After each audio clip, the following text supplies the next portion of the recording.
Le mystère des tableaux découpés de Gajac. Qu'y a-t-il de commun entre ces 3 tableaux conservés au musée de Gajac de Villeneuve-sur-Lot?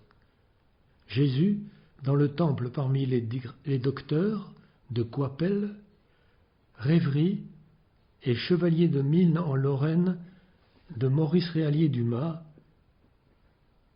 et ces tableaux plus connus, La chasse au lion de Delacroix, La ronde de nuit et La conspiration de Claudio Civilis de Rembrandt, et encore Le déjeuner sur l'herbe de Manet.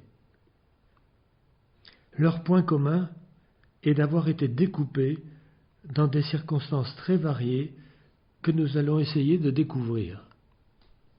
Maurice Réallier-Dumas est mort en 1928. Fils d'un sous-préfet de Villeneuve, il était un ami d'enfance de Georges Lègue, qui pensa immédiatement à lui pour peindre la procession des 70 saints, plus grands que nature, qui ornent les hauteurs de la nef de l'église Sainte-Catherine.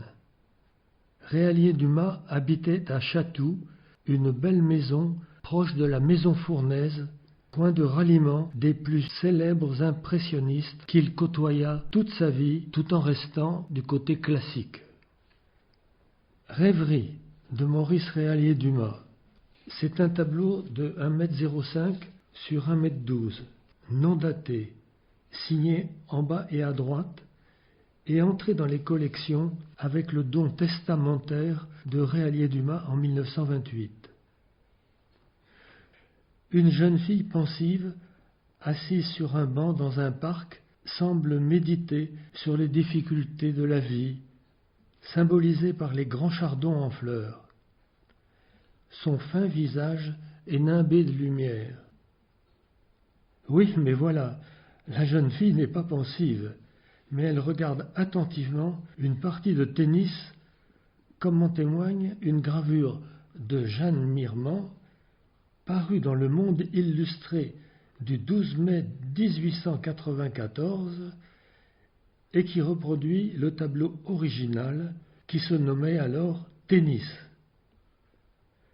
3 jeunes filles regardent les joueurs qui sont hors champ.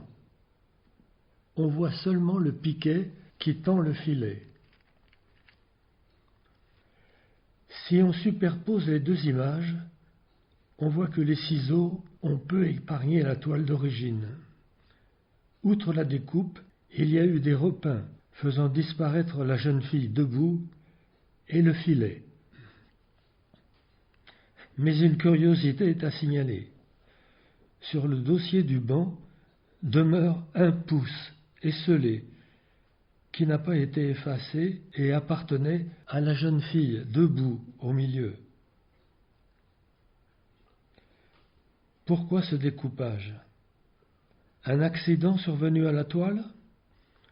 Une volonté de l'artiste de changer de sujet? Ou est-ce parce que le tableau était trop grand, comme la plupart des tableaux présentés au salon? Il faisait environ 120 sur 150, probablement trop grand pour entrer dans l'intérieur bourgeois d'un éventuel acheteur. Ça n'est qu'une hypothèse parmi beaucoup d'autres.